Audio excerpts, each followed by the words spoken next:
안녕하세요. 반갑습니다. 쉽고 바른 수학, 쉽바수학입니다.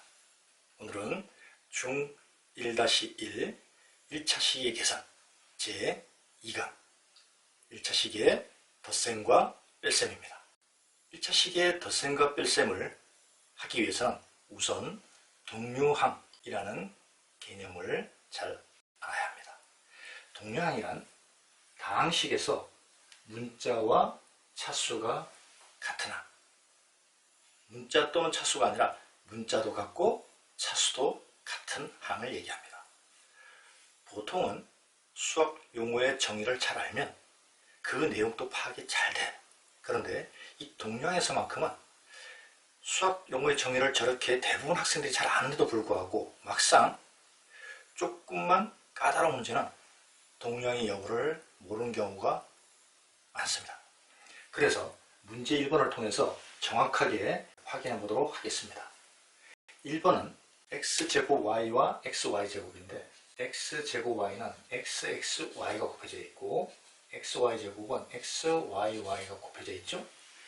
그럼 차수는 문자, 정확하게는 미지수 문자라고 했죠.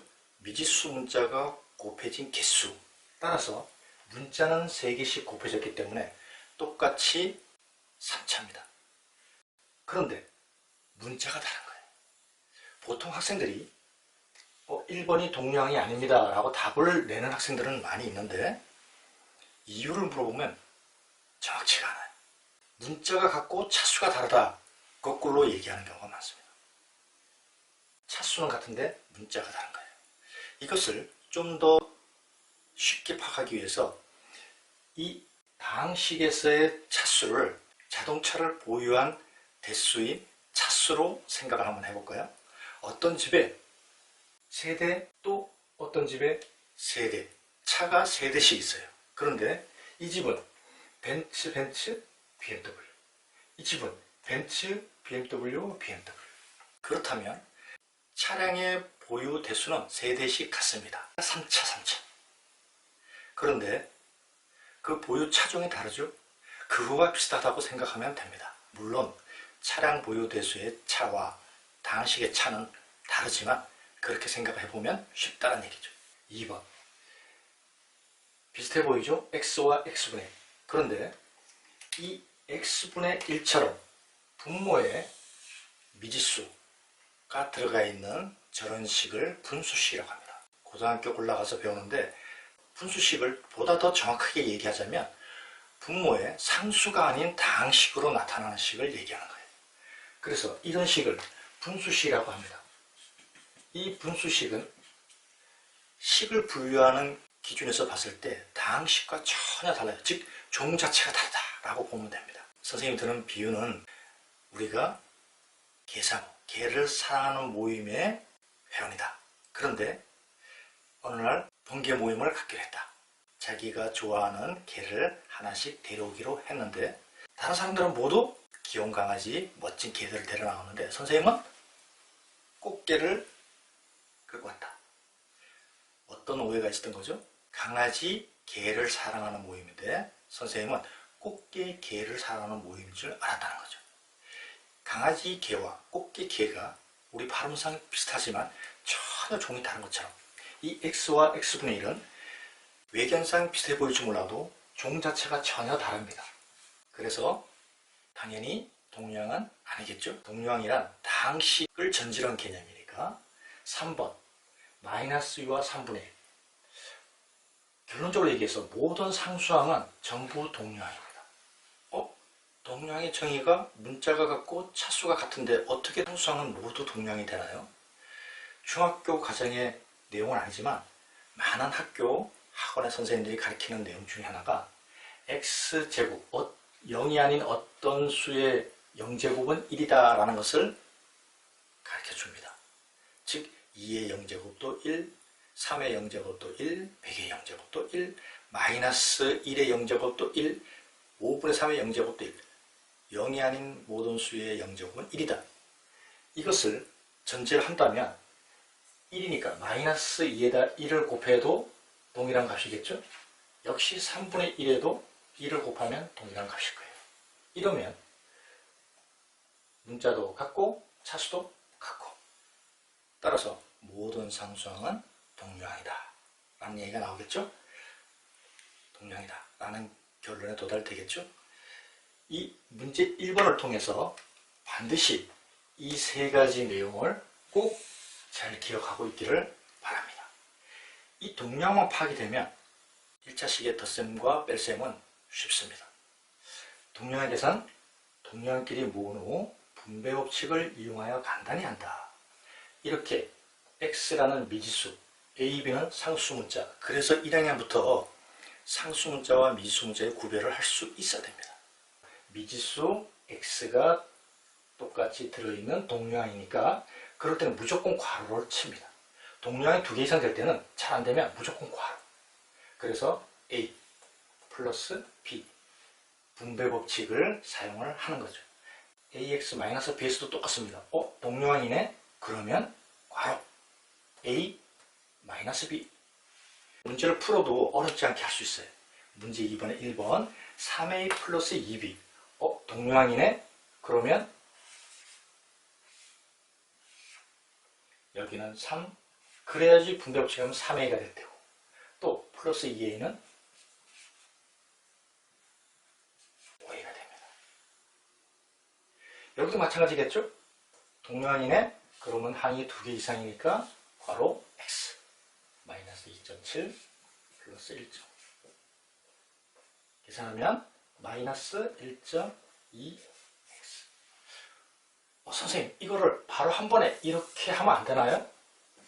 당연히 그렇게 할 수 있고 그렇게 되어야 됩니다. 만약에 3 더하기 2라면 금방 오라는 것을 알 수가 있죠? 선생님이 양수는 남자수, 음수는 여자수, 그 얘기를 했죠? A라는 나라에 남자가 3명, 남자가 2입니다. A라는 나라에 남자 5명. 이렇게 생각하면 된다는 거죠. 2번 볼까요? X라는 나라에 여자가 2.7, 남자가 1.5. 누가 더 많아요? 여자가 더 많아요. 얼마나 더 많아요? 1.2만큼 더 많아요. X라는 나라에 여자가 1.2 더 많다. 아주 간단하게 내용 파악이 가능합니다. 1차식의 덧뺄셈도 이 연장선에 있습니다. 괄호가 있으면 분배 법칙을 이용하여 괄호를 풀고 당연한 얘기예요. 수학의 계산 원리에서 당연한 얘기들은 크게 주목을 안 해도 됩니다. 내가 정말 잘 안 되거나 그쪽에 자꾸 실수가 생긴다. 그러면 몰라도 자연스러운 계산의 원리들은 그냥 읽고 이해하고 넘어가도 내가 그렇게 다 사용하고 있는 겁니다.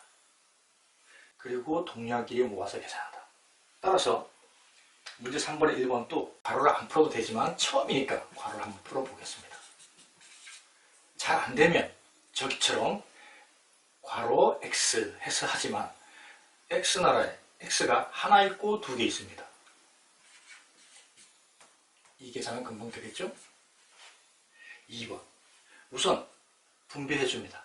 마이너스 2a 플러스 1. 또 약분 분배해서 약분하면 4a 마이너스 6. 그리고 동류항 잘 안되면 괄호 a 마이너스 2 플러스 4. 그래서 2a가 되지만 미지수 문자인 a에 대해서 동류항이네? 그러면 마이너스 2개, 4개. 조금 혼란스러우면 A라는 나라에 여자가 2, 남자가 4, 남자가 더 많아? 몇 명 더 많아? 2명 더 많아. 1번 마이너스 6은 3번입니다. 복잡한 시기수로 침착하고 인내심을 가지고 풀어야 된다고 그랬죠? 대괄호는 중괄호. 왜? 소괄호를 풀게 되면 괄호가 2개밖에 없을 테니까. 중괄호는 소괄호.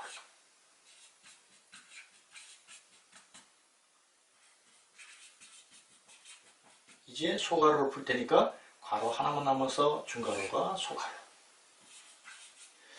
소괄호 속에 마이너스 4x죠?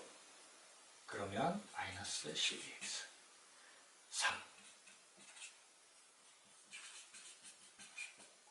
괄호 속에 2x 마이너스 12x 마이너스 10x. 정리하면 4번. 역시 소가로 풀 거니까 중가로가 소가로. 이런 구조겠죠? 소가로 풀면 항상 음수부 이쪽에 정리하는 거 정확하게 전개가 돼줘야 됩니다. 마이너스 A, 괄호 속에 A 플러스 2A 합이 3A 마이너스 3A 마이너스 3, 마이너스 8, 마이너스 11 플러스 11 마이너스 A, 마이너스 3A는 마이너스 4A죠? 여기 4A가 있으니까 지워지고 11과 마이너스 1도 지워지고 그래서 4번의 값은 0. 문제 4번. 이런 형태는 시험에 꼭 나옵니다. 그래서 훈련이 잘 돼 있어야 됩니다. 1번을 정리하는 것은 두 가지 방법으로 정리해 나갈 수가 있습니다. 우선 주어진 식을 이렇게 분수를 다 쪼개서 초등학교 방식으로 이렇게 각각을, 이거 조심해야 됩니다. 분수는 분모 분자를 가로는 이 가로 바를 기준으로 다 한 덩어리씩이에요. 그래서 분수 바가 없어질 때는 이 전체 괄호를 씌워줘야 되는 거죠. 따라서 마이너스 3a 마이너스 2가 돼서 3a가 됩니다. 이렇게 하는 방법이 있는데 이것은 초보적인 방법이에요. 보통은 한 번에 그냥 처리합니다. 통분을 3과 4의 최소공배수 12. 분모에 4를 곱해줬다면 분자에도 4를 곱하고 분모에 3을 곱했다면 분자에도 3을 곱하고 그리고 정리 8x 마이너스 20 마이너스 9x 마이너스 6 12분의 8x 마이너스 9x 남자 8명 여자 9명 여자가 1명 더 많아 마이너스 x 마이너스 20 마이너스 6 마이너스 26 이 상태가 답인데 선택지에 이게 없으면 12분의 마이너스 x 마이너스 12분의 26으로 나눠주고 이 상태를 정리하면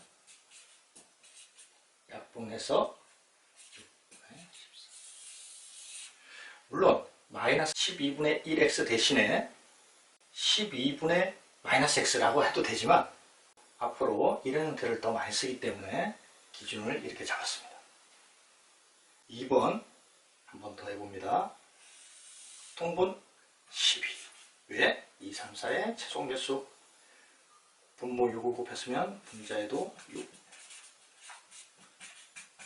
4 3 정리합니다.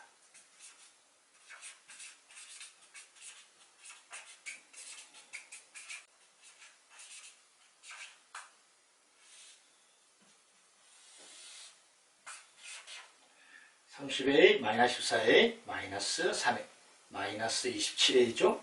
그래서 남자가 3명 마이너스 12 마이너스 9 마이너스 21 플러스 16 마이너스 이대로 써도 되지만 정리했을 때는 약분을 해야 되겠죠. 4분의 1a 마이너스 12분의 이 상태에서 이렇게 두고서 약분을 하면 안 됩니다. 항상 약분은 분모 분자의 최소 공배수로 해야 되니까 이렇게 1차식의 덧셈과 뺄셈을 살펴봤습니다. 덧셈과 뺄셈은 분자를 사용했다는 뿐이지 동류항의 개념만 정확하게 이해한다면 유리수의 덧뺄셈에 준해서 계산하면 됩니다. 다음 시간은 방정식과 그의 첫 시간 등식, 그에 따른 방정식과 항등식에 대해서 공부하도록 하겠습니다. 수고 많았습니다.